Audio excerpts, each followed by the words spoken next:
8वीं आदत है अपनी आवाज को तलाश करना और दूसरों को तहरीक देना कि वो भी अपनी आवाजों की शनाख्त करें।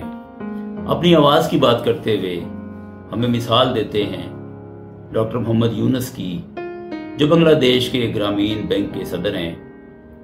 उनकी बात बताते हैं कि उनके जहन में आइडिया आया, एक खातून ने उनसे मदद मांगी, उनसे कर्जा मांगा कि मैंने कुछ काम करना है, मेरी मजबूरी है, और उन्होंने उसको कर्जा दिया। उससे उन्हें आइडिया आया कि अगर हम छोटे छोटे कर्जों का इंतजाम करें, इंतहाई गरीब लोगों को दें, उससे गुर्बत दूर हो सकती है, मुआशरा मजमूई तौर पर तरक्की कर सकता है।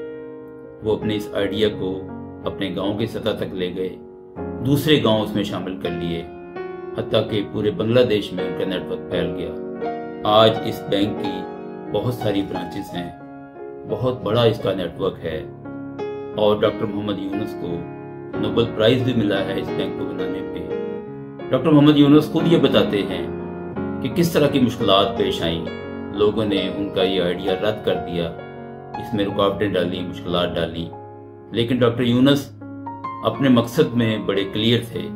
उन्होंने अपने काम को जारी रखा और आज उस बैंक का नाम जो है सारी दुनिया जानती है और उसकी कामयाबी को तस्लीम करती है।